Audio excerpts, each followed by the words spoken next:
ഒരു മിസസ് കോട്ടയം അല്ലെങ്കിൽ മിസസ് കേരള ഇട്ടിരുന്ന് ഞാൻ കണിശായിട്ടും പോയനെ ഇതൊന്നും വലിയ പ്രയാസം ഒന്നും ഇല്ല എന്ന് ഞാൻ പറഞ്ഞു. എനിക്ക് ഡോക്ടർ ആകണമെന്നായിരുന്നു ആഗ്രഹം. യൂണിവേഴ്സിറ്റി ചെയ്ത് അവരുടെ പൈസയും കൊണ്ട് പഠിക്കുന്നതുകൊണ്ട് അവർക്ക് പഠിക്കണമെന്നുള്ളൊരു ആഗ്രഹമുണ്ട്. കേരളത്തിലുള്ള എന്താണെന്നറിയാമോ, നമ്മുടെ പേരൻസ് ആണ് പൈസ കൊടുക്കുന്നത് അല്ലേ? പേരൻസ് പൈസ കൊടുത്തു കഴിയുമ്പോഴാണ് ഇവര് വഴി തെറ്റി ഒരുപാട് പോകുന്നത്. പക്ഷെ അതിന്റെ ഇടയ്ക്ക് ഒരു പ്രേമിക്കാൻ പോയി. ഞാൻ എന്തെങ്കിലും ആഗ്രഹം പറഞ്ഞാൽ ഒരിക്കലും അതിനകത്ത് എതിര് നിന്നിട്ടില്ല. പ്രണയം ഓരോ ദിവസവും പുതുമയുള്ളതാണ്. അത് അതിന്റെ പുതുമയൊട്ടും നഷ്ടപ്പെട്ടിട്ടില്ല. കൂടുതൽ തലങ്ങളിലേക്ക് പോയിക്കൊണ്ടിരിക്കുന്നു എന്നാണ് പറയാനുള്ളത്. Age is just A number എന്ന് പറഞ്ഞു കഴിഞ്ഞാൽ നമ്മുടെ സൈക്കോളജിക്കൽ ഏജ് ആണ് നമ്പറല്ല. ഫിസിയോളജിക്കലി നമുക്ക് ആ വീക്ക്നെസ് ഉണ്ട്. ഒരു മെഡിസിന് പോണെങ്കിൽ നമ്മൾ ലക്ഷങ്ങൾ കൊടുത്തല്ലേ സീറ്റ് വാങ്ങിക്കുന്നത്. അതില്ല. അത് അമേരിക്കയിൽ ഒരു GRE ഒക്കെ എഴുതി അങ്ങനെ പരീക്ഷ എഴുതി പാസ്സായിട്ട് അല്ലെ MCAT ഒക്കെ എഴുതി പാസ്സായിട്ടാണ് അവർക്ക് കിട്ടുന്നതിന്റെ കാര്യം. ഇവിടെ കുറച്ചു പേരല്ല അങ്ങനെയുള്ളൂ. മെയിൻ ആയിട്ട് പൈസ ഉണ്ടെങ്കിൽ നിനക്ക് ഏത് ഡിഗ്രി ഡോക്ടർ ആണല്ലോ എഞ്ചിനീയർ ആകുകയോ ചെയ്യാം ഇന്ത്യയിൽ. We listen, we learn, we connect, where every story matters.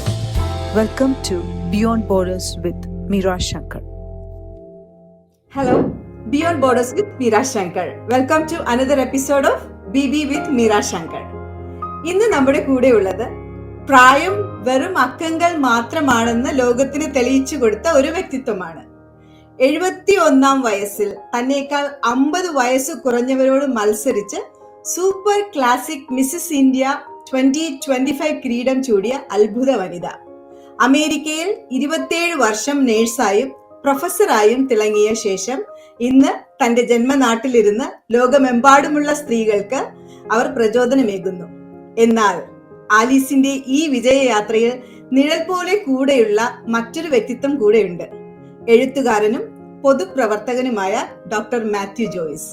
വർഷങ്ങൾ നീണ്ട പ്രണയത്തിനൊടുവിൽ ഒന്നായവർ, ഇന്നും ആ പ്രണയത്തിന്റെ മനോഹാരിതയോടെ ലോകം ചുറ്റുന്നവർ. എഴുത്തിലൂടെയും പ്രവൃത്തിയിലൂടെയും അതിരുകൾ ഭേദിച്ച ഈ പവർ കപ്പിളിനെ നമുക്ക് ഈ പോഡ്കാസ്റ്റിന്റെ ഇന്നത്തെ കഥ പറയാനായി സ്വാഗതം ചെയ്യാം.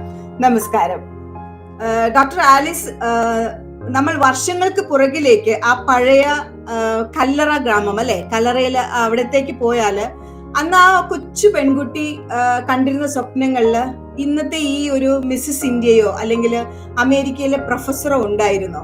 ഒരു മിസസ് ഇന്ത്യ ആകണമെന്ന് ആഗ്രഹം ഉണ്ടായിരുന്നു എനിക്ക്. മിസസ് ഇന്ത്യ അല്ല, ആക്ച്വലി അന്ന് എനിക്ക് 26 വയസ്സുള്ളപ്പോഴാണ് മോനുണ്ടായി കഴിഞ്ഞ് കഴിഞ്ഞപ്പോ മാമൻ മാപ്പിള ഹാളിൽ ഒരു പാജന്റ് കാണാനായിട്ട്, മിസ് കോട്ടയത്തിന്റെ പാജന്റ് കാണാൻ ഞങ്ങൾക്കൊരു ടിക്കറ്റ് കിട്ടി. അതിന് പോയി കഴിഞ്ഞപ്പോ അവിടെ പിള്ളേരൊക്കെ നടക്കുന്നതൊക്കെ കണ്ടപ്പോ ഞാൻ ഓർത്തു, ഷോ ഇവരെന്താ, ഞാൻ മിസസ് ആയി പോയി. ഒരു മിസസ് കോട്ടയം അല്ലെങ്കിൽ മിസസ് കേരള ഇട്ടിരുന്ന് ഞാൻ കണിശായിട്ടും പോയനെ ഇതൊന്നും വലിയ പ്രയാസം ഒന്നും ഇല്ല എന്ന് ഞാൻ പറഞ്ഞു. എന്ന് പറഞ്ഞാൽ ഞാൻ, കാരണം നമ്മള് യാഥാസ്ഥിതികരായിട്ടുള്ള കുടുംബമല്ലേ നമ്മുടേത്. അപ്പൊ അങ്ങനെയൊന്നും ഈ ബ്യൂട്ടി പാജന്റിനൊന്നും വിടുന്ന പ്രശ്നമേ ഇല്ല വീട്ടിൽ നിന്ന്. പക്ഷെ നമ്മുടെ ഇങ്ങനെയൊന്ന് റാംബോ ഒക്കെ ചെയ്യണമെന്നൊക്കെ ഒരു ആഗ്രഹം ഉണ്ടായിരുന്നു. പക്ഷെ പിന്നെ അങ്ങനെ അങ്ങ് പോയി, മനസ്സിലായോ? പിന്നെ അമേരിക്കൻ യൂണിവേഴ്സിറ്റിയിൽ ഒരു പ്രൊഫസർ ആവുമെന്നൊന്നും ഞാൻ ഒരിക്കലും ഓർത്തില്ല. പക്ഷെ എനിക്കൊരു ഡോക്ടർ ആകണമെന്ന് ആഗ്രഹം ഉണ്ടായിരുന്നു. ഞാൻ നേഴ്സിംഗിന് പോയപ്പോഴാണേലും അവിടെ ഇന്റർവ്യൂവിന്റെ സമയത്ത് ഞാൻ പറഞ്ഞു എനിക്ക് ഡോക്ടർ ആകണമെന്നായിരുന്നു ആഗ്രഹം. അത് ശരിയാണ്, ഡോക്ടർ ആകണമെന്ന് ആഗ്രഹം ഉണ്ടായിരുന്നു. പക്ഷെ നമ്മുടെ കുടുംബത്തിന്റെ ആ ഒരു മിഡിൽ ക്ലാസ് ഫാമിലിയിൽ നിന്ന് വന്ന 6 മക്കളുള്ള ഒരു വീട്ടില് ഞാൻ ഏറ്റവും മൂത്തതായ എന്നെ അങ്ങോട്ട് മെഡിസിന് വിട്ട് കഴിഞ്ഞാൽ ഒരു രക്ഷയില്ല, ബാക്കിയുള്ളതുകൊണ്ട് പറ്റുകയില്ലായിരുന്നു. അതുകൊണ്ട് ഞാൻ തെരഞ്ഞെടുത്തതാണ്. എന്റെ വീട്ടിലാരും നിർബന്ധിച്ച് വിട്ടതല്ല, ഞാൻ തെരഞ്ഞെടുത്തതാണ് നേഴ്സിംഗ്. അപ്പൊ ഞാൻ അവിടെ ചെന്ന് കഴിഞ്ഞപ്പം ഞങ്ങളുടെ നേഴ്സിംഗ് സൂപ്പറിനോട് ചോദിച്ച ഒരു ചോദ്യമാണ്, ഇന്റർവ്യൂലുണ്ടല്ലോ നീ എന്താണ് നേഴ്സ് ആകാനായിട്ടെന്ന് പറഞ്ഞു. അപ്പൊ ഞാൻ പറഞ്ഞു എനിക്കൊരു ഡോക്ടർ ആണോന്ന് ആഗ്രഹം ഉണ്ടായിരുന്നു. വീട്ടിലെ ബുദ്ധിമുട്ടുകൾ കൊണ്ട് ഞാൻ നേഴ്സായി.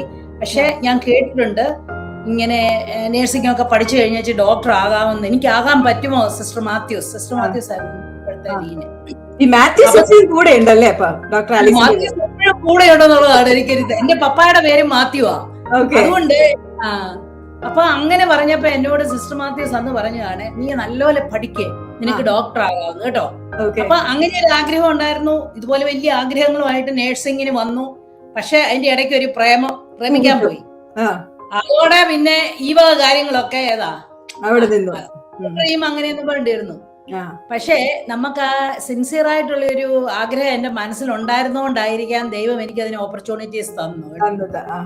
അത് അവിടെ ആ സിൻസിയർ ആയിട്ടുള്ള ആഗ്രഹത്തിന് സപ്പോർട്ട് ചെയ്യുന്ന ഒരാളും കൂടെ ആയതുകൊണ്ടാണ് എനിക്ക് തോന്നുന്നത് അത് ഫുൾഫിൽ ചെയ്യാൻ അതെ അതെ, ഞാൻ എന്ത് കാര്യം പറഞ്ഞു പുള്ളി എന്നെ ഉന്തിത്തള്ളിയൊന്നും ഒരു കാര്യത്തിനും ചെയ്യിപ്പിക്കത്തില്ല കേട്ടോ, ഒന്നും പറഞ്ഞ് ചെയ്യിപ്പിച്ചിട്ടില്ല ഇന്ന് വരെ. പക്ഷെ ഞാൻ എന്തെങ്കിലും ആഗ്രഹം പറഞ്ഞാൽ ഒരിക്കലും അതിനകത്ത് എതിര് നിന്നിട്ടില്ല. ഓക്കെ പൊയ്ക്കോ. ഇപ്പൊ ഡോക്ടർ ആലിസ് ഇപ്പൊ പറഞ്ഞായിരുന്നു യാഥാസ്ഥിതിക കുടുംബത്തിൽ നിന്നായതുകൊണ്ട് നമുക്ക് അങ്ങനെയുള്ള ഈ പിന്നെ മത്സരങ്ങളിലൊക്കെ പങ്കെടുക്കുന്നതിനുള്ള ഒരു റെസ്ട്രിക്ഷൻ അല്ല, നമ്മൾ അങ്ങനെയാണ് വളർന്നു വന്നിരിക്കുന്നത് അല്ലെ. ഇതിനിടയിൽ എവിടെയാ നിങ്ങൾക്ക് രണ്ടുപേർക്കും പ്രണയിക്കാനുള്ള സൗകര്യം ഉണ്ടായത്? എവിടെയാ? അത് ഭയങ്കര ഒരു സ്റ്റോറിയാണ്. പ്രണയിക്കാനായിട്ട് പറയുന്ന ജോച്ചാന്റെ സിസ്റ്റർ എന്റെ സീനിയറാണ്, 1 year സീനിയർ ആണ്. അപ്പൊ ഞാനും ഇവരുടെ വീട് കാനത്താണ്. അപ്പം ആനിയും ഞാനും കൂടെ ഇങ്ങനെ വരുമ്പം ഒരു പ്രാവശ്യം ഇദ്ദേഹത്തിനെ കണ്ടു. അപ്പം ജോച്ചാൻ ഇങ്ങനെ കാലിന് ഇച്ചിരി ബുദ്ധിമുട്ടുള്ള ഒരാളാണ്, പോളിയോ വന്നതാണ്, 6 months old ആയിരുന്നു. അപ്പം അങ്ങനെയായി. പിന്നെ ഭയങ്കര വാചകടിയാണ്, ആരെയും വാചകടിച്ച് വീഴ്ത്തു. അപ്പൊ അങ്ങനെയെല്ലാം വാചകടിച്ചപ്പോ ഞാനും മോശമല്ല കേട്ടോ, എന്നെ അന്നേരം കിളിക്കാൻ പറ്റി എന്നൊക്കെ പറഞ്ഞ് പുള്ളി എന്നെ അങ്ങ് ഫ്ലാറ്റർ ചെയ്യിപ്പിച്ചു. പക്ഷെ അങ്ങനെ ഒരു 4 കൊല്ലം ഞങ്ങൾ ജസ്റ്റ് ഫ്രണ്ട്സ് ആണ്. കാരണം ഞാൻ പറഞ്ഞില്ലേ എനിക്ക് വലിയ ഡോക്ടർ ആകണം, എനിക്ക് ഏറ്റവും വലിയ ആളാണോ എന്നുള്ള ഒരേ ഒരു ആഗ്രഹം. പ്രേമോ ഇതൊന്നും എന്റെ ഇതിനകത്തില്ല. കാരണം ഞാൻ അത്രയ്ക്ക് ഒരു ബോൾഡ് ആയിട്ടും ഞാനൊരു പ്രൊഫഷണൽ ഓറിയന്റഡ് പേഴ്സണും ആയിരുന്നു. പക്ഷെ 4 വർഷം കഴിഞ്ഞ് ഗ്രാജുവേറ്റ് ചെയ്ത് കഴിഞ്ഞപ്പം അന്നേരമാണ് പുള്ളി എന്നോട് പറയുന്ന ഒരു പ്രേമം ഉണ്ടെന്നും പറഞ്ഞ് 21 പേജുള്ള ഒരു ലെറ്റർ എന്റെ തരുവാണ്. പുള്ളി കോയമ്പത്തൂർ ഇറങ്ങി പോകുമ്പോ വീട്ടിൽ ചെന്ന് വായിക്കാൻ പറഞ്ഞു. അത് വായിച്ചു കഴിഞ്ഞപ്പോ ഞാനങ്ങ് സ്റ്റണ്ണായിപ്പോയി. അപ്പം അതിന് മുമ്പാണേലും പുള്ളി എപ്പോഴും ലെറ്റർ എഴുതും സിസ്റ്ററിന്, പുള്ളിക്കാരന്റെ സിസ്റ്ററിന് ഇടുന്നതിനേക്കാളും കൂടുതൽ ലെറ്റർ വരുമ്പം ഞങ്ങളെല്ലാ ഫ്രണ്ട്സും കൂടെ ഇരുന്നോണ്ടാ വായിക്കുന്നത്. എന്റെ ഒരു ബ്രദർ പോലെയാ ഞാൻ കരുതുന്നു. കഴിഞ്ഞപ്പോഴാണ് പ്രേമാന്ന് പറഞ്ഞു. അപ്പം പിന്നെ എനിക്ക് എന്തോ ചെയ്യണോന്ന് അറിയാൻ മേലാതായിപ്പോയി. കാരണം ഇങ്ങനെ God has played A cruel game on me, who will be going with me എന്നൊക്കെ പറഞ്ഞുകൊണ്ട് പുള്ളി കുറച്ച് എന്നെ ഒന്ന് വളയ്ക്കാനായിട്ട്. അപ്പൊ ഞാൻ ആ സെന്റിമെന്റിൽ വീണെന്ന് പറയുന്നതാണ് ഏറ്റവും വലിയ കറക്റ്റ്. ഞാൻ പിന്നെ പ്രാർത്ഥിച്ചു, ഒരു പാണലൊക്കെ ഇട്ട് നോക്കി, പ്രേമിക്കണോ വേണ്ടായോ. അപ്പൊ എനിക്കൊരു ദൈവത്തിന്റെ കയ്യിൽ നിന്ന് ഒരു സിഗ്നൽ കിട്ടി, പ്രേമിച്ചോളാം. പിന്നെ രണ്ടും കൽപ്പിച്ച് അങ്ങ് പ്രേമിക്കുമായിരുന്നു അല്ലേ? രണ്ടും കൽപ്പിച്ച് പ്രേമിച്ചു. വീട്ടിലെ എതിർപ്പെല്ലാം ഉണ്ടായിരുന്നു. പക്ഷെ ഞാനൊരു സ്റ്റബേൺ നേച്ചർ എന്ന് പറയാ, ഞാനൊരു ഡിറ്റർമിൻഡ് ആയിട്ടുള്ള ഒരു പേഴ്സൺ ആണെന്നറിയാം. ഞാൻ അങ്ങനെ കല്യാണം കഴിക്കണമെന്ന് പറഞ്ഞാൽ കല്യാണം കഴിക്കുമെന്ന് അവർക്ക് അറിയാവുന്നതുകൊണ്ട് അവര് പിന്നെ അങ്ങ് സമ്മതിച്ചു നമ്മളെ വീട്ടിൽ. ഞങ്ങള് കല്യാണം കഴിച്ചു.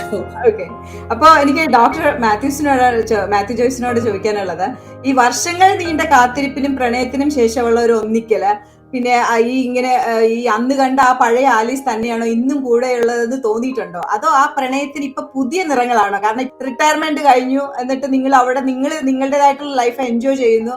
അപ്പൊ ആ ഒരു പണ്ടത്തെ ആ പ്രണയത്തിനും ഇപ്പോഴത്തെ പ്രണയത്തിനുള്ള ഡിഫറൻസ്, വേറെ ടൈപ്പ് ഓഫ് കളേഴ്സ് ആണോ ഇപ്പൊ കാണുന്നത്? ഈ പ്രണയം ഓരോ ദിവസവും പുതുമയുള്ളതാണ്. അത് അതിന്റെ പുതുമയൊട്ട് ഒട്ടും നഷ്ടപ്പെട്ടിട്ടില്ല, കൂടുതൽ തലങ്ങളിലേക്ക് പോയിക്കൊണ്ടിരിക്കുന്നു എന്നാണ് പറയാനുള്ളത്. അപ്പോ ആ പ്രണയത്തിന്റെ തീവ്രത നഷ്ടപ്പെടാത്തിടത്തോളം കാലം ജീവിതം ശരിക്കും സന്തോഷമായിട്ട് ആസ്വദിക്കുന്നു. അപ്പോ ഇന്ന് മാധുര്യം ഒട്ടും കുറഞ്ഞിട്ടില്ല, പുതിയ അനുഭവങ്ങളോട് പോയിക്കൊണ്ടിരിക്കുന്നു മാത്രമേ എനിക്ക് പറയാനുള്ളൂ. സന്തോഷകരമായ ജീവിതം. അതുകൊണ്ടായിരിക്കും അല്ലേ? അപ്പൊ ഇപ്പൊ റീസെന്റ് ആയിട്ട് ഞാനൊരു വീഡിയോ കണ്ടായിരുന്നു രണ്ടുപേരുടെയും ഗർഭിണികളുടെ. എന്തായിരുന്നു പുതിയ വീഡിയോ? പുതിയൂറും ഗർഭകാലം ഞാനിപ്പോ കണ്ടായിരുന്നു റീസെന്റ് ആയിട്ട്. കൊള്ളാം, എന്തായാലും കൊള്ളാം.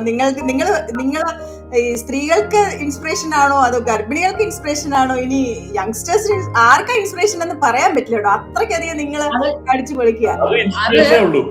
അല്ല അതല്ല, അത് ഗർഭിണികളായിട്ടുള്ള എല്ലാവർക്കും ഒരു ഫ്രീ തിങ്കിങ്ങിന്റെ വർക്കുള്ള ഒരു കാര്യമല്ലേ. കാരണം ഗർഭിണികളായിട്ടുള്ളവരെല്ലാവർക്കും അതൊരു രോമാഞ്ചമാണ് അല്ലേ. അസംബന്ധം അത് കണ്ടു കഴിഞ്ഞപ്പോഴത്തേന് ഞാൻ ഓർത്തു, അന്നൊന്നും നമുക്കറിയത്തില്ലായിരുന്നു. 46 വർഷങ്ങൾക്ക് മുമ്പേ ഒരു ഞാനങ്ങനെ ഓവറായിട്ടൊരു അറ്റൻഷൻ സീക്കിങ് ഒരു പേഴ്സൺ അല്ല. അല്ലെങ്കിൽ എത്ര പേര് എന്റെ ഫ്രണ്ട്സ് ഒക്കെ പറഞ്ഞു കേട്ടിട്ടുണ്ട്, ഛർദിക്കാൻ വന്നില്ലേലും വായില് വിരലിട്ട് ഛർദിച്ച്, കാരണം അറ്റൻഷൻ കിട്ടാനായിട്ട് ചെയ്തിട്ടുണ്ട്. എന്നെ പച്ചമാങ്ങ കഴിക്കാനായിട്ട് കൊതിയുണ്ട്. പക്ഷെ ഞാൻ അങ്ങനെയൊന്നും പറഞ്ഞിട്ടില്ല നമുക്ക്. പക്ഷെ എനിക്ക് ഭയങ്കര ഛർദിലായിരുന്നു കേട്ടോ, അതൊന്നും തലപൊക്കാൻ മേലാതെ. അങ്ങനെയുള്ള ആ ഒരു ഇത് മാത്രമേ വന്നിട്ടുള്ളൂ. നമ്മളത് ഓർക്കുമ്പോ ഇതിപ്പോ ഇങ്ങനെ കണ്ടു കഴിഞ്ഞപ്പോ ശരിക്കും പറഞ്ഞു കഴിഞ്ഞാൽ ഉണ്ടല്ലോ, നമുക്ക് പഴയ കാലത്തിലേക്ക് പോയി. എപ്പോഴേലും ഞാൻ പറഞ്ഞു, ഞാൻ എന്നിട്ട് വയറും ഒക്കെ ഒന്ന് വീർപ്പിച്ച് പിടിച്ച് കൈയൊക്കെ കാരണം ഇങ്ങനെയല്ലേ അത് രസമായിരുന്നു. എന്തായാലും ആ വീഡിയോ രസമായിരുന്നു. അപ്പൊ ഇനി എനിക്ക് ചോദിക്കാനുള്ളത്, നിങ്ങൾ രണ്ടുപേരും ഒരുപാട് യാത്ര ഇഷ്ടപ്പെടുന്നവരും യാത്ര ചെയ്യുന്നവരുമാണ്. അപ്പൊ ഈ യാത്രകൾ നിങ്ങളുടെ ഈ ഒരു ബോണ്ടിങ്, ഈ ഒരു സ്നേഹത്തെയും ഈ പ്രണയത്തെയും ഒക്കെ പരസ്പരം അങ്ങനെയുള്ള ഒരു മ്യൂച്വൽ അണ്ടർസ്റ്റാൻഡിങ്ങിന് എങ്ങനെയാണ് അതിന് ഈ റീബോണ്ട് ചെയ്യുന്നത്, അല്ലെങ്കിൽ അത് എങ്ങനെയാണത് പിന്നെ എന്താ പറയാ റീവാമ്പ് ചെയ്യുന്നത്, അതെങ്ങനെ പുതുക്കിക്കൊണ്ടിരിക്കുന്നത് എങ്ങനെയാണ് അത്? ഇപ്പൊ ഇതിനകത്ത് വലിയ പുതുക്കാനായിട്ടൊന്നുമില്ല. ഞങ്ങള് പണ്ട് 1976 പ്രേമിക്കാൻ തുടങ്ങി ആ സമയത്തെ പോലെ തന്നെയാണ് ഇപ്പോഴും നിൽക്കുന്നത്. ഇപ്പൊ കൂടെ കുറച്ചുകൂടെ ഒരു എന്ന് പറഞ്ഞാൽ ഒരു ഈസായി, മനസ്സിലായോ? നമ്മള് ഒരു വെറുതെ ഒന്ന് ഫ്ലാറ്ററിങ് ഇല്ല ഒട്ടും. പണ്ട് ആ ഇച്ചിരിയൊക്കെ നമുക്ക് ഫ്ലാറ്റർ ചെയ്യാനായിട്ട് ഇപ്പൊ കത്തെഴുതുമ്പോഴും അല്ലെങ്കിൽ പറയുമ്പോഴോ, ഇപ്പൊ നമ്മള് റിയൽ ലൈഫില് നമ്മള് റിയൽ ആയിട്ട് നമ്മൾ ഇരിക്കുന്നു. പിന്നെ യാത്രയൊക്കെ പോകുന്നെന്ന് പറഞ്ഞു കഴിഞ്ഞാൽ ഞങ്ങൾക്ക് രണ്ടുപേർക്ക് യാത്ര ചെയ്യാൻ ഭയങ്കര ഇഷ്ടമാണ്. അൺഫോർച്ചുനേറ്റ്ലി ചോദിച്ചാൽ അത്രയ്ക്ക് യാത്ര ചെയ്യാൻ മേല, നടക്കാൻ മേല. ഒന്നാമത് പ്രായമായതുകൊണ്ടാണ്. അതിന് മുമ്പൊക്കെ ഞങ്ങൾ ഇഷ്ടം പോലെ സ്ഥലങ്ങളിൽ പോയിട്ടുണ്ട്. പക്ഷേ പോകാവുന്നിടത്തെല്ലാം പോകും, ഇല്ലെങ്കിൽ പറയും എന്നോട് പൊക്കോളാനായിട്ട് പറയും, കാരണം എനിക്ക് ഇഷ്ടമാണെന്നുള്ളതുകൊണ്ട്. എന്നിട്ട് ഞാൻ പോയേച്ച് വന്ന് വീഡിയോ എടുത്തു കഴിയുമ്പോ പുള്ളി അത് കാണും. നല്ല കാര്യം. അപ്പൊ പോകാൻ പറ്റുന്നിടത്ത് പോകും. ഈയിടെ ഞങ്ങളൊന്ന് പോയതുണ്ടായിരുന്നു. അപ്പം ഡൽഹി ഒക്കെയാണ്. അപ്പം ഞങ്ങൾ പണ്ട് പോയിട്ടുണ്ട്, ആഗ്രയിലും എല്ലാം, ഡൽഹി എല്ലാം കണ്ടിട്ടുണ്ട്. താജ്മഹലൊക്കെ കണ്ടെന്നാലും മടുക്കുമല്ലോ. എനിക്ക് ഹസ്ബൻഡിനെ കൂടെ കൊണ്ടുപോയേ അടങ്ങുള്ളൂ. ജപ്പാനൊക്കെ പോയപ്പോ ഞാൻ മുഴുവൻ വീൽ ചെയർ തള്ളിക്കൊണ്ട് ഞാൻ പോയി. കാരണം പുള്ളിക്ക് ഒരു 50 ഫീറ്റ് പോലും നടക്കാൻ വയ്യ, ഒട്ടും നടക്കില്ലാത്തതുകൊണ്ട് ശകലം പോലും മേല. അന്നേരം ഞാൻ ഓർക്കും, എനിക്ക് age is just A number എന്ന് പറഞ്ഞു കഴിഞ്ഞാൽ നമ്മുടെ സൈക്കോളജിക്കൽ ഏജ് ആണ് നമ്പറില്ല. ഫിസിയോളജിക്കലി നമുക്ക് ആ വീക്ക്നെസ് ഉണ്ടാവും. അപ്പൊ എനിക്ക് വീൽ ചെയർ അതുപോലെ അങ്ങ് തള്ളിക്കൊണ്ട് പോകുമ്പോൾ ഞാൻ I will be so tired. അപ്പൊ എനിക്ക് യാത്ര ചെയ്യാനുള്ള ആ ഇൻട്രസ്റ്റും കളയാതിരിക്കാൻ വേണ്ടി ഞങ്ങൾ ഒരു പയ്യനെ കൂടെ കൊണ്ടുപോയി വീൽ ചെയർ തള്ളാൻ തന്നെ. പുള്ളിക്ക് എല്ലാം കൊടുത്ത് കൊണ്ടുപോയെന്നുള്ളതാണ്. പക്ഷെ അങ്ങനെയൊക്കെ സാധിക്കുന്നിടത്തൊക്കെ പോകുന്നത് പ്രേമം പോലെ തന്നെ പുതിയ അനുഭവമാണ്. പഴയ സ്ഥലങ്ങളിൽ പണ്ട് പോയ സ്ഥലങ്ങളിൽ വീണ്ടും പോകുന്നത് അതിലും രസമാണ്. കാരണം അന്നത്തെ ആ നൊസ്റ്റാൾജിക് മെമ്മറി, നമ്മൾ അന്ന് ഇവിടെ ഇരുന്നോണ്ടൊരു ഫോട്ടോ എടുത്തില്ലേ, അന്ന് നമ്മൾ അങ്ങോട്ട് നോക്കിയില്ലേ, ഇങ്ങോട്ട് നോക്കിയില്ലേ, ഇതിനെ കൂടെ നമ്മൾ നടന്നു പോയില്ലേ എന്നൊക്കെ ഒന്നുകൂടി അയവിറക്കാൻ ഭയങ്കര അനുഭൂതിയാണ് ഈ പഴയ സ്ഥലങ്ങളിൽ വീണ്ടും പോകുന്നത്. അത് നല്ലതായിരിക്കും. അതോടൊപ്പം തന്നെ പഴയ സ്ഥലങ്ങളിൽ ഞങ്ങൾക്ക് ആഗ്രഹമുണ്ട്. അങ്ങനെയാണ് വീണ്ടും അത് നല്ലൊരു ഐഡിയ കേട്ടോ. കാരണം ഞാൻ അതിനെക്കുറിച്ച് ആരും എനിക്ക് തോന്നുന്നില്ല അത് അങ്ങനെ ചിന്തിക്കുന്ന ആൾക്കാരുണ്ടോന്ന് അറിയത്തില്ല.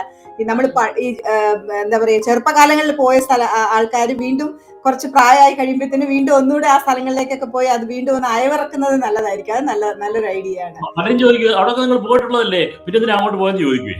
പക്ഷെ അതിൽ നിന്ന് കിട്ടുന്ന ആ അനുഭൂതി, ആ സന്തോഷം ഉണ്ടല്ലോ, അത് പറഞ്ഞറിയിക്കാൻ പറ്റില്ല. അത് അനുഭവിച്ചെങ്കിലേ അത് അനുഭവിക്കാൻ നമ്മുടെ മനസ്സിൽ തങ്ങി നിൽക്കുള്ളൂ. പിന്നെ ഞങ്ങൾക്കൊരു കാര്യം എന്ന് പറഞ്ഞാൽ മറ്റുള്ളവരെന്ന് പറയുന്നുള്ളത് ഒട്ടും ലീസ്റ്റ് ബോധേഡാണ്. കാരണം നമ്മൾ നമ്മുടേതായിട്ടുള്ള ഒരു റെസ്പോൺസിബിൾ സിറ്റിസൺ ആയിട്ട് ജീവിക്കുന്നിടത്തോളം കാര്യം മറ്റുള്ളവർക്ക് ഇഷ്ടപ്പെടത്തില്ല. നമ്മൾ ഒരുങ്ങിയാൽ ഇഷ്ടപ്പെടത്തില്ല, നമ്മൾ യാത്ര ചെയ്താൽ ഇഷ്ടപ്പെടത്തില്ല, അല്ലെങ്കിൽ ഒരു എക്സർസൈസ് ചെയ്തെന്നാൽ ഇഷ്ടപ്പെടത്തില്ല. പക്ഷെ ഇഷ്ടപ്പെടുന്ന ഒരുപാട് പേരുണ്ട് കേട്ടോ. അതൊന്നും ഒരു പ്രശ്നവും ഇല്ല. അവര് കുശുമ്പ് കുത്തിയിട്ട് എന്താ കാര്യമോ ഞാൻ പറയത്തുള്ളൂ, മനസ്സിലായോ? കഴിയത്തില്ല. അല്ലെങ്കിൽ അവർക്കൊന്ന് മോട്ടിവേറ്റ് ചെയ്യാൻ പറ്റുന്നില്ലല്ലോ എന്ന് ഓർത്തിട്ടുള്ള ഒരു വിഷമം കൊണ്ട് അവർ പറയുന്നതായിരിക്കും. അതുകൊണ്ട് നമ്മള് മറ്റുള്ളവരെ കുറിച്ച് ഓർക്കുമല്ല, നമുക്ക് ഇഷ്ടമുള്ള കാര്യം ഇല്ലേ, നമ്മള് ഇഷ്ടമുള്ള കാര്യങ്ങൾ ഞങ്ങൾ ചെയ്യും. അനുവാദം ചോദിക്കാറില്ല. ആരോട് ചോദിക്കാനാ, അല്ലെങ്കിൽ അനുവാദം ആരോട് ചോദിക്കാനാ? അതെ അതെ. എന്റെ പലരും ഉണ്ട്, ഫ്രണ്ട്സ് ഉണ്ട്, എന്റെ മമ്മിയുണ്ട്, എന്റെ ബ്രദർ. ഫോർ എക്സാമ്പിൾ ഞാൻ പറയാം, മിസസ് ഇന്ത്യക്ക് ഇങ്ങനെ ഒരു ഇത് വന്നപ്പം ഞാൻ ഈ വർഷമാണ് ഈ വർഷം എന്ന് പറഞ്ഞാൽ 2025 ഇങ്ങനെ ഒരു മിസസ് ഇന്ത്യ എന്നുള്ള ഒരു ഇതുണ്ടെന്ന് പോലും അറിയുന്നത് കേട്ടോ. നമുക്ക് എന്തെല്ലാം കാര്യങ്ങൾ അറിയുന്നില്ല. അപ്പൊ അത് കണ്ടപ്പോ ഞാൻ ചോദിച്ചാൽ ഞാനൊന്ന് പോട്ടെ എന്ന് ചോദിച്ചു. അന്നേരം പറഞ്ഞു പോണോ, പിന്നെ ഞാനിങ്ങനെ പോണോന്ന് എന്റെ മോഭാവം കണ്ടോട് പറഞ്ഞു, പൊക്കോളാൻ പറഞ്ഞു കേട്ടോ. വേറെ ആരോടും പറഞ്ഞില്ല. എന്റെ 2 ഫ്രണ്ട്സിന് അറിയായിരുന്നു. കാരണം ഒന്ന് ഞാൻ മസ്കറ്റിൽ ചെന്നപ്പോ അവിടെ എനിക്കൊരു മീറ്റിംഗ് ഉണ്ടായിരുന്നതുകൊണ്ട് മസ്റ്റ് ആയിട്ട് പറയണമായിരുന്നു. അത് കഴിഞ്ഞേച്ച് പിന്നെ ഒരു ഫ്രണ്ട് എന്ന് പറഞ്ഞാൽ ഞാന് തിരുവനന്തപുരത്ത് പോയപ്പോ എനിക്ക് കുറച്ച് ലെഹങ്കയും ഡ്രസ്സൊക്കെ എടുക്കണമായിരുന്നു, ഗൗണും ഒക്കെ എടുക്കണം. അപ്പൊ പുള്ളിക്കാരത്തിയോടും പറഞ്ഞു ഇവർക്ക് മാത്രമേ എനിക്ക് അറിയാൻ പറ്റുള്ളൂ. അപ്പൊ എന്നെ വേറൊരു ഡിസയർ മീഡിയ ഇന്റർവ്യൂ ചെയ്തപ്പോ എന്നോട് പറഞ്ഞു, ഇങ്ങനെ മിസ്സസ് ഇന്ത്യക്ക് പോകുന്നെന്ന് പറഞ്ഞപ്പോഴത്തേന് എല്ലാരും ഒക്കെ എന്നാ പറഞ്ഞെന്ന് ചോദിച്ചു. ഞാൻ പറഞ്ഞു, ഞാൻ ആരോടും പറഞ്ഞിട്ടില്ല. എന്റെ ആ 2 ഫ്രണ്ട്സ് അവർക്ക് എന്നെ അറിയാവുന്നോണ്ട്, എന്റെ എബിലിറ്റീസ് അറിയാവുന്നോണ്ട് അവര് പറഞ്ഞു കണിശമായിട്ട് ആലോചിച്ച് പോണം എന്ന് പറഞ്ഞു. അപ്പൊ നമ്മള് കൂടുതൽ ആള് ഇപ്പൊ ഞാൻ പറയേ, എന്റെ വീട്ടിൽ പോലും പറഞ്ഞാ പറയും നീ പോണം, കാരണം പോണ്ടെന്നല്ലേ പറയുന്നത്. സപ്പോസ് കിട്ടിയില്ലെങ്കിൽ നാണംകേടല്ലേ, ഏതാ ഒരു ഇത് പറയും. നമ്മള് ആരോടും പറയാറില്ല, നമ്മള് തന്നെ തീരുമാനം എടുക്കുക എല്ലാവരും ഈ 1997 1997 ഒരു നേഴ്സായിട്ടാണ് അമേരിക്കയിലേക്ക് പോകുന്നത് അല്ലെ, നേഴ്സായിട്ടാണ് പോകുന്നത് അല്ലെ. അപ്പം ഈ സാധാരണ എല്ലാവരും ഇവിടെ ഈ അമേരിക്കയിലേക്ക് വരിക എന്ന് പറയുമ്പോഴത്തേനും ഒരു പിന്നെ സാമ്പത്തികമായിട്ടുള്ള ഒരു ഭദ്രത, ഒരു ഫിനാൻഷ്യൽ സ്റ്റെബിലിറ്റിക്കോ അല്ലെങ്കിൽ സുരക്ഷിതമായിട്ട് ജീവിക്കുക, അങ്ങനെയൊക്കെയുള്ള കാര്യങ്ങളായിരിക്കും എല്ലാവരും ഫോക്കസ് ചെയ്യുന്നത്. പക്ഷെ ഇവിടെ വന്നതിന് ശേഷം പിന്നെ ഈ ആലീസ് എന്ന് പറയുന്ന ആ ഒരു നേഴ്സ് PhD നേടണമെന്നൊരു വാശി ഉണ്ടായത് അതിന്റെ പിന്നിൽ എങ്ങനെയാണ്? അത് ഈ ഡോക്ടർ ആകണമെന്നുള്ള ആ ഒരു ഇതിൽ നിന്ന് അങ്ങോട്ടേക്ക് വന്നതാണോ? അത് എനിക്ക് അങ്ങനെ വാശിയൊന്നും ഇല്ലായിരുന്നു കേട്ടോ. അല്ല, ഞാൻ പറയുന്നത് അതിൽ പോകണമെന്നുള്ള ആഗ്രഹം. അതിപ്പോ ഞാന് നേഴ്സായിട്ട് അമേരിക്കക്ക് പോകുന്നതിന്റെ കാര്യം, ഞാൻ മസ്കറ്റിലായിരുന്നു. അവിടുന്ന് മോനെ 10ാം ക്ലാസ് ആയപ്പോഴത്തേന് 11 ആയപ്പോഴത്തേന് ഞാൻ പറഞ്ഞു, അയ്യോ ഇല്ല ഞാൻ വരുവാണേ. അത് നല്ലതായിട്ട് പഠിക്കുമായിരുന്നു കേട്ടോ, അതിനകത്തൊന്നും കുഴപ്പമില്ല. എന്നാലും ഞാൻ തീർത്ത് പോരുവാണ്, എന്റെ കൊച്ചിന്റെ കൂടെ നിൽക്കണം പറഞ്ഞിട്ട് വന്ന അന്നാണ് ഞങ്ങൾക്ക് ടിക് ഫോം വരുന്നത് അമേരിക്കക്ക് പോകാൻ. അപ്പം അന്നേരം ഞങ്ങൾ ആലോചിച്ച എന്നാന്ന് പറഞ്ഞെന്നാല്, നമുക്ക് അവിടെ ചെന്ന മോന്റെ ഒരു ഭാവി അവന് പഠിക്കാനായിട്ട്, നമ്മളൊന്നും പഠിച്ചു കയറാനായിട്ടൊന്നും ആയിട്ട് ഞാൻ പോയില്ല. വാസ്തവം പറഞ്ഞെന്നാ ഞാൻ പറയുമായിരുന്നു എനിക്ക് ശരിക്കും വീട്ടിലിരിക്കാനാണ് ഇഷ്ടം. പക്ഷേ അല്ലേ, എനിക്ക് ഡ്രൈവിങ് ഭയങ്കര ഇഷ്ടമാണ്. അന്ന് ഞാൻ ചോദിച്ചാനോട് പറഞ്ഞ എനിക്ക് ജോലി ചെയ്യാൻ പോകാൻ ഇഷ്ടമില്ല, കാരണം കല്യാണം കഴിഞ്ഞ് 3 കൊല്ലം ഞാൻ ജോലിക്ക് പോയില്ല. അതെന്റെ ബെസ്റ്റ് ലൈഫായിരുന്നു. കാരണം കൊച്ചിനെയും വെച്ച് ഞാൻ കളിപ്പിച്ച്, വേലക്കാരുണ്ട് വീട്ടില്, അങ്ങനെ കൊച്ചിനെയും വെച്ച് ഇങ്ങനെ കൈ പിടിച്ചുകൊണ്ടിരിക്കാൻ ഭയങ്കര ഇഷ്ടമായിരുന്നു. അതാണ് എന്റെ ലൈഫിലെ ഏറ്റവും ബെസ്റ്റ് ആയിട്ടുള്ള സമയം. അപ്പൊ ഞാൻ ചോദിച്ചാനോട് പറഞ്ഞു എനിക്ക് ജോലിക്ക് പോകാൻ ഇഷ്ടമില്ല, പക്ഷെ എനിക്ക് ഡ്രൈവ് ചെയ്യണം. ഞാൻ ജോലിക്ക് പോകുന്ന വീട്ടിൽ ഇരുന്നാൽ ഡ്രൈവ് ചെയ്യാൻ പറ്റത്തില്ല, അതുകൊണ്ട് ജോലിക്ക് പോകുന്നത്. പക്ഷെ അമേരിക്ക ഇപ്പോഴല്ലേ അതിന്റെ വിവരം അറിയുന്നത്, ജോലിക്ക് പോയില്ലെങ്കിൽ ജീവിക്കാൻ പറ്റുമല്ലോ. അങ്ങനെ വന്നു കഴിഞ്ഞപ്പം ജോലി ഞാൻ എനിവേ ദൈവത്തിന്റെ കൃപ കൊണ്ട് ആദ്യം തന്നെ പരീക്ഷ പാസ്സായി. 3ാമത്തെ മാസം അവിടുത്തെ നേഴ്സിംഗ് സൂപ്പർവൈസറായി. അങ്ങനെ കാരണം ഞാൻ റിസ്ക് ടേക്കിംഗ് പേഴ്സൺ ആണ്. നമുക്ക് എന്നെ കഴിയുമെന്നുള്ള ആ ഒരു ഇതില്ല, കാരണം ഞാൻ ചെയ്യുന്നതൊക്കെ നമ്മൾ പഠിപ്പിച്ച രീതിയിലേ ചെയ്യുള്ളൂ. അതുകൊണ്ട് എനിക്ക് ആ കോൺഫിഡൻസ് ഉണ്ട്. അങ്ങനെ ഞാൻ ചെയ്തു. മോൻ എഞ്ചിനീയർ ആണ്. എഞ്ചിനീയറിംഗിന് പഠിപ്പിക്കാനായിട്ടായപ്പം പൈസ വേണ്ടിയത് ഞാൻ 2 ജോലിക്ക് പോകുമായിരുന്നു കേട്ടോ. കാരണം ചോദിച്ചാൽ 2 ജോലിയൊന്നും പോകാൻ പറ്റത്തില്ല. ഒത്തിരി കഷ്ടപ്പെട്ട് ഒരു ജോലി കിട്ടി, അതിനകത്ത് 10 കൊല്ലം എങ്ങനെയോ പിടിച്ചു നിന്നു, അത്രേ ഉള്ളു ചെയ്യാൻ പറ്റുകയുള്ളൂ. അതുകൊണ്ട് ഞാൻ 2 ജോലിക്ക് പോയി മോനെ പഠിപ്പിക്കാൻ. അപ്പൊ അവന് കടമൊന്നും ഇല്ല, അവന്റെ കംപ്ലീറ്റ് ചെലവാക്കി പഠിപ്പിച്ച് അവൻ ഗ്രാജുവേറ്റ് ചെയ്ത് കഴിഞ്ഞപ്പോ ഞങ്ങൾക്ക് ഇത്രയും പൈസ വേണ്ട, മനസ്സിലായോ? എനിക്ക് പൈസയോട് ഞങ്ങൾക്ക് 2 പേർക്കും ഒരുപാട് കൂട്ടി വെക്കണമെന്ന് അത്യാർത്ഥി ഇല്ലാത്ത ഒരു ആളാണ്. അത് ചുമ്മാതെ ഭംഗിവാക്കൊന്നും പറയുന്നതല്ല കേട്ടോ. അതുകൊണ്ട് നീ എന്തിനാ ഞാൻ ഈ ഇത്രയും കഷ്ടപ്പെടുന്ന, ഇത്രയും ജോലിക്ക് പോകണ്ട, അപ്പൊ എനിക്ക് പഠിക്കണമെന്നുള്ള ആഗ്രഹം പണ്ടേ ഉണ്ടായിരുന്നു. എന്നാ ഞാൻ പഠിക്കാൻ പോവാ, അമേരിക്കയിലല്ലേ പഠിക്കാം. അങ്ങനെ ഞാൻ പോയി. ഞാൻ കേരളത്തിൽ നിന്ന് പോകുമ്പോൾ BSc സെക്കൻഡ് ഇയറിൽ നിന്ന് കട്ടുപോയതാണ് നേഴ്സിംഗിന്, പറഞ്ഞില്ല എന്റെ ഓണിന്. അപ്പൊ ഞാൻ BSc കംപ്ലീറ്റ് ചെയ്തിട്ടില്ലെന്ന് പറഞ്ഞു. അപ്പൊ ഞാൻ BScക്ക് പോയി. BScക്ക് പഠിച്ചു കഴിഞ്ഞ ഉടനെ എനിക്ക് ഇഷ്ടമാണ് ഇച്ചിരി പിന്നെ ഡിഗ്രി ഒക്കെ എന്റെ പുറകില്, PSN അല്ലെ MSN എന്നൊക്കെ പറഞ്ഞു പോകാൻ ഇഷ്ടമായോണ്ട് ഈ PSN തീരുന്നതിന്റെ അന്ന്, കാരണം പ്രായമായി പോകുന്നില്ലേ നമുക്ക്, ഞാൻ ഒരു ടൈറ്റിൽ വെച്ചിട്ട് വർക്ക് ചെയ്യണല്ലോ എന്ന് വെച്ചോണ്ട് ഞാൻ അന്ന് തന്നെ മാസ്റ്റേഴ്സിന് ജോയിൻ ചെയ്ത യൂണിവേഴ്സിറ്റി. മാസ്റ്റേഴ്സ് പാസ്സായി കഴിഞ്ഞപ്പോ എനിക്ക് ഡോക്ടറേറ്റ് എടുക്കണമെന്നുണ്ടായിരുന്നു. PhD അന്നേരം ഭയങ്കര കഷ്ടമാണെന്നുള്ള കേട്ടിട്ടുണ്ട്. അപ്പൊ എനിക്ക് DNB എടുത്ത 2 കൊല്ലം കൊണ്ട് നമുക്ക് ഷുവർ ഷോട്ട് ആണ് ഈ ഡിഗ്രി കിട്ടി, ഡോക്ടറേറ്റ് കിട്ടും. PhDക്ക് ഒരു ഗ്യാരണ്ടി ഇല്ല. നമ്മൾ മിടുക്കരാണെങ്കിൽ ആ പറഞ്ഞ ടൈമിൽ തീർക്കാം, അല്ലെങ്കിൽ അങ്ങ് നീണ്ടുപോകും, അറിയാമല്ലോ. നീണ്ടുപോകും. അപ്പൊ അതുകൊണ്ട് ഞാൻ പിന്നെ ഓർത്തു, ഇനിയിപ്പം ഡോക്ടറേറ്റ് എടുത്തിട്ട് എന്നാ ആകാനാ, അതിനുള്ള യോഗ ഇല്ലെന്ന് പറഞ്ഞ് അങ്ങ് വിട്ടു. അന്ന് MSc മതിയായിരുന്നു നമുക്ക്. അത് ഞാൻ എടുത്തത് എഡ്യൂക്കേഷനിലാണ് എടുത്തത് കേട്ടോ. മാസ്റ്റേഴ്സ് എടുത്ത് എഡ്യൂക്കേഷനിൽ എടുത്തു. അപ്പൊ അവിടെയുള്ളവരൊക്കെ പറയായിരുന്നു, Alice you will be A great teacher, you explain things well, so you will be A great teacher. അപ്പൊ ഞാൻ ഇങ്ങനെ ഓർത്തു, ശരിയാ എന്നാ പഠിപ്പിക്കാം. പഠിപ്പിക്കാന്ന് പറഞ്ഞിട്ട് എനിക്ക് പക്ഷെ യൂണിവേഴ്സിറ്റി ഓഫ് സിൻസിനാറ്റിയിലെ ഒരു ട്യൂട്ടർ പിള്ളേരെയും കൊണ്ട് സ്റ്റുഡൻസിനെയും കൊണ്ട് അവിടെ വരുമ്പോ അവരെന്നെ അപ്രിഷിയേറ്റ് ചെയ്തു, അലിസ് നീ വരണം ഒരു PR-നായിട്ട് ജോലി ചെയ്യുന്നു പറഞ്ഞുകൊണ്ട്. അങ്ങനെ എനിവേ ഞാൻ മാസ്റ്റേഴ്സ് ആയപ്പം ഞാൻ കോളേജിൽ പഠിപ്പിക്കാനായിട്ട് കയറി, യൂണിവേഴ്സിറ്റിയിലും പഠിപ്പിക്കാൻ കയറി. അന്ന് മാസ്റ്റേഴ്സ് മതിയായിരുന്നു കേട്ടോ, പിന്നെ അതൊന്നും പറ്റുന്നില്ല. അങ്ങനെ കയറി കഴിഞ്ഞ് ഞാന് ടെന്യൂവേർഡ് പ്രൊഫസറായി കഴിഞ്ഞപ്പം ഒരു ദിവസം നോക്കുമ്പോൾ എന്റെ ഒരു ഫ്രണ്ട്, ഞങ്ങൾ എല്ലാരും ഉള്ള ഒരു സ്റ്റാഫിൽ ഒരുത്തി പറഞ്ഞു അവള് ആണ്ട് PhD-ക്ക് ചേർന്ന് കപ്പല യൂണിവേഴ്സിറ്റിയിൽ. ഞാൻ പറഞ്ഞു നീ എങ്ങനെ ചേർന്നു, എന്നോട് പറഞ്ഞില്ലല്ലോ. അപ്പൊ പറയുന്നതാണ് ഇപ്പം ക്ലാസ് തുടങ്ങുന്നുണ്ട്, ഒരു ഒക്ടോബറിലാണ് തുടങ്ങുന്നുണ്ട്. ഞാൻ ഒന്നും ആലോചിച്ചില്ല, അതിന് എന്തുമാത്രം പ്രശ്നങ്ങൾ അന്നേരം അപ്ലൈ ചെയ്യുമായിരുന്നു കേട്ടോ. എന്നിട്ട് ഇവരൊക്കെ എന്നെക്കാളും 9 മാസം മുമ്പ് ജോയിൻ ചെയ്തെങ്കിൽ ഞാൻ അവരെക്കാളും 1 കൊല്ലം മുമ്പേ ഗ്രാജുവേറ്റ് ചെയ്തു. കാരണം അങ്ങനെ ഞാനൊരു PhD വരെ എടുത്തതാണ് കേട്ടോ. കാരണം എനിക്ക് ഇതുണ്ടായിരുന്നു, വേഗം ഞാൻ ക്ലാസ്സുകൾ 3 ക്ലാസ്സസ് വീതം 9 ക്രെഡിറ്റ് അവർ 10 ക്രെഡിറ്റ് അവർ ഒക്കെ ആയിരുന്നു ഞാൻ ഒറ്റ ഒരു ടേമിൽ എടുത്തോണ്ടിരുന്നത്. അങ്ങനെ 2 കൊല്ലം കൊണ്ട് റെക്കോർഡ് ഇട്ട് ഞാൻ PhD എടുത്തു. അതനുസരിച്ച് അപ്പൊ ഈ നേഴ്സിൽ നിന്നും ഉള്ള ഒരു യാത്ര. ഇപ്പൊ ഈ UNLV പോലെയുള്ള യൂണിവേഴ്സിറ്റികളിൽ പഠിപ്പിച്ചിട്ടുണ്ടല്ലോ. അപ്പൊ ഈ അമേരിക്കൻ ഉള്ള വിദ്യാർത്ഥികളിൽ നിന്ന് പഠിച്ച അല്ലെങ്കിൽ അവിടെ പഠിപ്പിച്ചപ്പോഴും കണ്ട വിദ്യാർത്ഥികളും നമ്മുടെ മലയാളികളായ വിദ്യാർത്ഥികൾ തീർച്ചയായിട്ടും അറിഞ്ഞിരിക്കേണ്ട ചില കാര്യങ്ങൾ ഉണ്ടാവുമല്ലോ. അല്ലെങ്കിൽ ഒരു പാഠം എന്ന് പറയുമ്പോഴത്തേനും അതെന്തായിരിക്കും പിന്നെ ഡോക്ടർ ആലിസിന് തോന്നുന്നത്? മലയാളികൾ അറിഞ്ഞിരിക്കേണ്ട കാര്യം എന്ന് പറഞ്ഞു കഴിഞ്ഞാല്, അങ്ങനെ ചോദിച്ചെന്നാൽ നമ്മുടെ പഠിപ്പീരെല്ലാം ഒരുപാട് നല്ലതാണ്. നമ്മൾ പക്ഷെ അതിനകത്ത് ഒരു ഡെഡിക്കേഷൻ വേണമെന്നേ പറയുള്ളൂ. എല്ലാ അമേരിക്കൻസിനും അതുപോലെയുള്ള ഡെഡിക്കേഷൻ ഇല്ല. സത്യം പറഞ്ഞാൽ അവർക്ക് കുറച്ചു പേർക്ക് മാത്രമേ ഉള്ളൂ അങ്ങനെയുള്ളത്. പിന്നെ അവര് ഭയങ്കരമായിട്ടും അവര് ജോലി ചെയ്തിട്ട് അവര് ഹാർഡ് വർക്ക് ചെയ്താണ് പഠിക്കുന്നത്. ആ ഡിഫറൻസ് ഉണ്ട്, മനസ്സിലായോ? അങ്ങനെ ഹാർഡ് വർക്ക് ചെയ്ത് അവരുടെ പൈസയും കൊണ്ട് പഠിക്കുന്നതുകൊണ്ട് അവർക്ക് പഠിക്കണമെന്നുള്ളൊരു ആഗ്രഹമുണ്ട്. കേരളത്തിലുള്ള എന്തോന്നറിയാമോ, നമ്മുടെ പേരൻസ് ആണ് പൈസ കൊടുക്കുന്നത് അല്ലേ?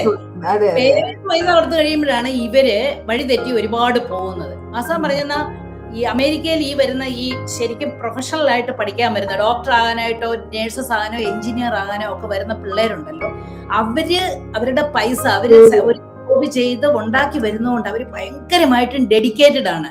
അവർക്കത് വേണമെന്നുള്ളൊരു ആഗ്രഹത്തിലാണ് അവര് ഭയങ്കര ഹാർഡ്ഷിപ്സിലൂടെയാണ് പോകുന്നത്, മനസ്സിലായോ? പേരൻസ് ഒന്നും സഹായിക്കത്തില്ല.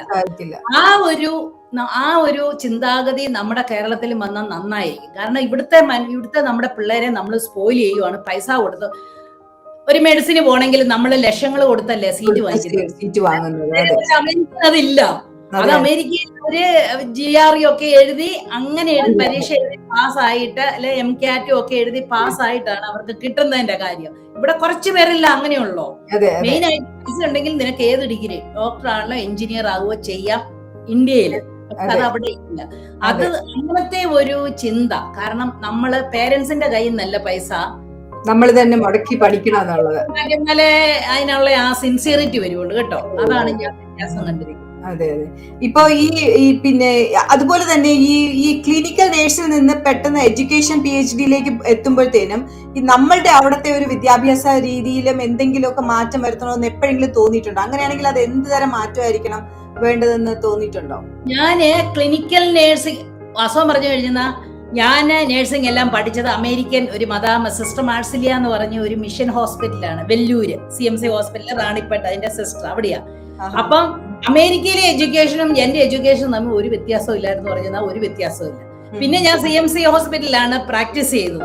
ഞങ്ങൾക്ക് കിട്ടിയ ട്രെയിനിങ് ഭയങ്കര സിൻസിയർ ആയിട്ടുള്ള, സിൻസിയർ എന്ന് പറഞ്ഞാൽ അതല്ല, നമ്മൾ പഠിച്ചു കഴിഞ്ഞേ ചെയ്യും. നമുക്ക് തോന്നിയാസം ഒന്നും ചെയ്യാൻ പറ്റത്തില്ല. നമ്മൾ ആ പഠിച്ച പോലെ പ്രൊസീജിയർ ചെയ്യാൻ പറ്റുമെന്നുണ്ടായിരുന്നുള്ളൂ, മനസ്സിലായോ? അതുകൊണ്ട് എനിക്ക് അവിടുത്തെ പിള്ളേരെ പഠിപ്പിക്കാൻ ഒരു വിഷമവും ഇല്ലായിരുന്നു. ഒരു സത്യം പറയാമല്ലോ, ഞാൻ അവിടെ ക്ലിനിക്കൽ നേഴ്സായിട്ട് ജോലി ചെയ്തുകൊണ്ടിരുന്നപ്പം ഞാൻ ഓർത്തിട്ടുണ്ട്, ദൈവമേ ഈ അമേരിക്കയിലെ ഈ പിള്ളേർക്ക് ഇവരുടെ എന്നാ എഡ്യൂക്കേഷൻ ഇവർക്ക് കിട്ടുന്നത്. കാരണം തോന്നിയാസാ ചെയ്യുന്നത് കേട്ടോ. അമേരിക്കയിലെ പിള്ളേര് ഈ പഠിച്ച് RN പാസ്സായി കഴിഞ്ഞു വരുമ്പോ പിന്നെ അവര് തോന്നിയ രീതിയിൽ അവര് ചെയ്യുന്നത്. വളരെ കുറച്ചു പേരേ ഉള്ളൂ ആ പ്രൊസീജിയർ പഠിച്ച പോലെ ചെയ്യുന്നതും അതുള്ളത്. അപ്പൊ ഞാൻ ഇങ്ങനെ ആലോചിച്ചിട്ടുണ്ട്, ഇവരൊക്കെ എന്നാ പഠിത്തമാ പഠിക്കുന്നത്, ഇവരുടെയൊക്കെ പഠിപ്പീര് ഭയങ്കര മോശമാണല്ലോ. അൺടിൽ ഞാൻ അവിടുത്തെ പ്രൊഫസർ ആയി കഴിഞ്ഞ് നോക്കി കഴിഞ്ഞപ്പോഴാണ് സിലബസും എല്ലാം ഉണ്ടല്ലോ, പെർഫെക്റ്റ് ആയിട്ട് ഞങ്ങളെ പഠിപ്പിച്ച പോലെ തന്നെ പെർഫെക്റ്റ് എഡ്യൂക്കേഷനാണ് കൊടുക്കുന്നത്. പക്ഷെ ഇവര് 6 ആയി കഴിഞ്ഞപ്പോ ലൈസൻസ് കിട്ടിയില്ലേ, പിന്നെ അവര് ചെയ്യുന്നത് അവിടുത്തെ. പിന്നെ ചേഞ്ച് ചെയ്യണമെന്ന് പറയുന്നത് നമുക്ക് അവിടെ മിക്കവാറും പിള്ളേരൊക്കെ വന്നിട്ടുണ്ടല്ലോ, ഈ അഡൽട്ട് എഡ്യൂക്കേഷൻ ആണ് ഏതാ വരുന്നത്. ഒരു കുറച്ച് പേരേ ഉള്ളൂ ഈ 12th കഴിഞ്ഞാൽ ഉടനെ നേഴ്സിംഗ് പ്രൊഫഷനോട്ടോ മെഡിസിനോ പോകുന്നത്. അല്ലാത്തവർ അന്നേരം ജോലിക്ക് പോകും, കാരണം അവർക്ക് ജീവിക്കണ്ടേ. അപ്പൊ അങ്ങനെ ജോലിക്ക് പോകുമ്പോഴേത്തിന് അവർക്ക് കുറച്ചും കൂടിയൊക്കെ നമുക്ക് ഒരു ട്യൂഷനായിട്ടോ അങ്ങനെയൊക്കെ അങ്ങ് ചെയ്യുമായിരുന്നു കേട്ടോ. കുറച്ചേ ഈ എസ്പെഷ്യലി ആഫ്രിക്കൻ അമേരിക്കൻസ് ഒക്കെ ഉണ്ടല്ലോ, പിള്ളേരായിട്ട് സിംഗിൾ മദർ വരുന്നവർക്കൊക്കെ നമ്മൾ ട്യൂഷനും ഒക്കെ കൊടുത്ത് അവരെ ഒരു എൻകറേജ് ചെയ്യിപ്പിക്കുമായിരുന്നു.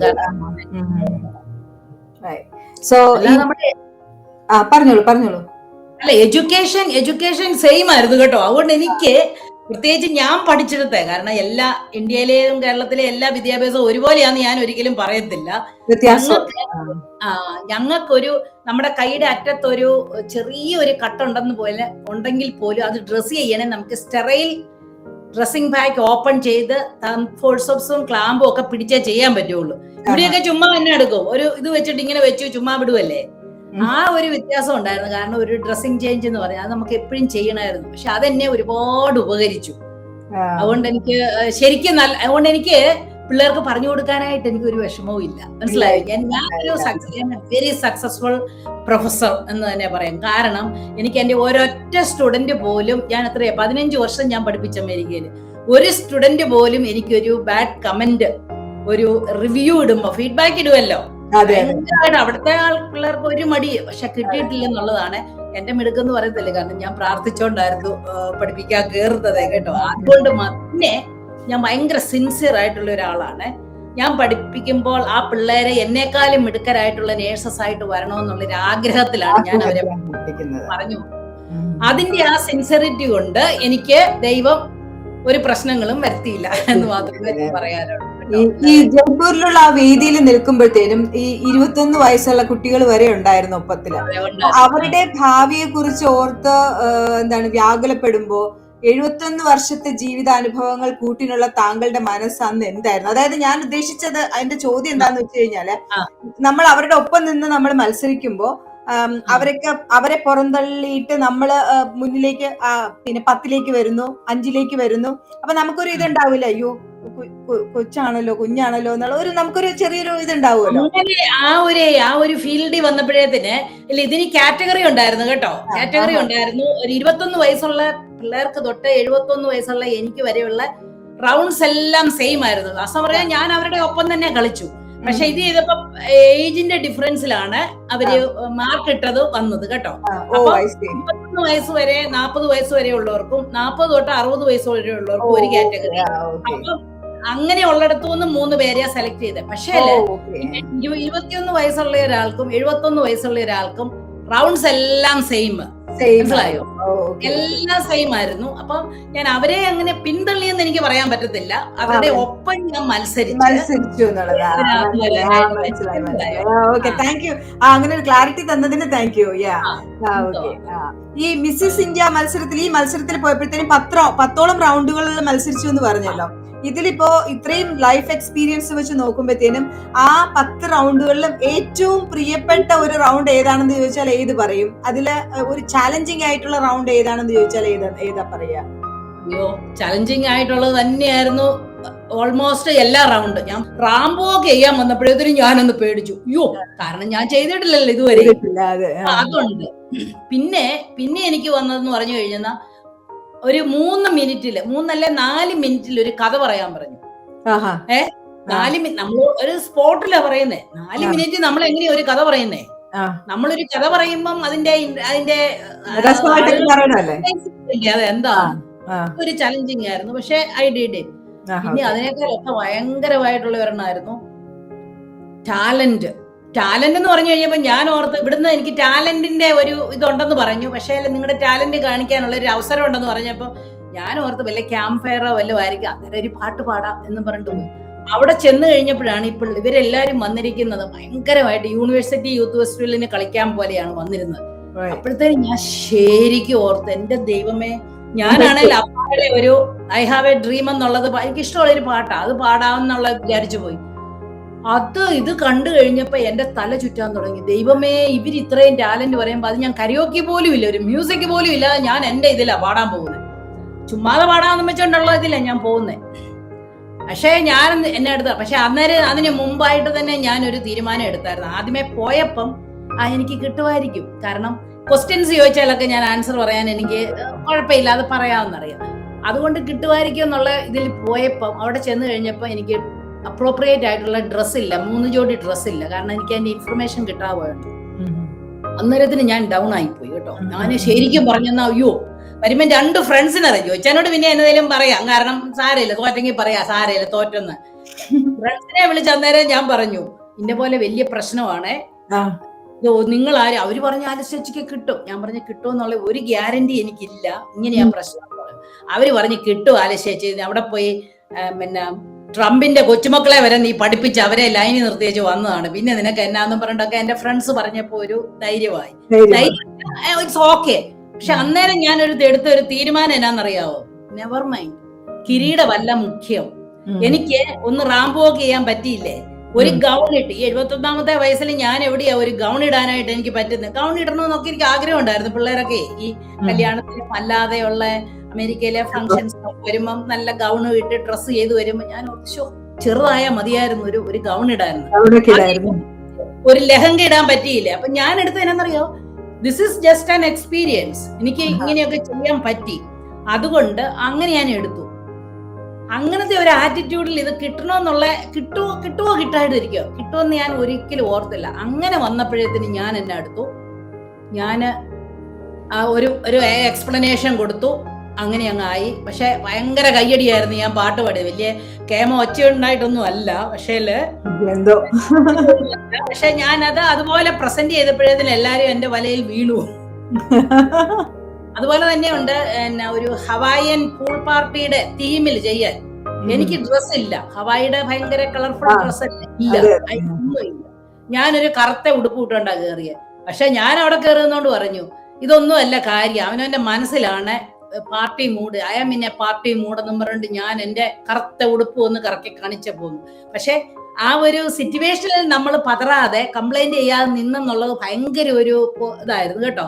ഈ 21 വയസ്സുള്ള പിള്ളേരൊക്കെ വന്നൊന്നും അതൊന്നും നല്ലപോലെ ഒന്നും കാണിച്ചില്ല. വാസ്തവം പറഞ്ഞാ അങ്ങനെ മാർക്ക് നോക്കിയാലും ഞാൻ അത്ര താഴെ പോവുകയില്ലായിരുന്നു കേട്ടോ, അവരുടെ കൂടെ കോമ്പീറ്റ് ചെയ്താൽ പോലും. അങ്ങനെ ഞാൻ ചെയ്തു.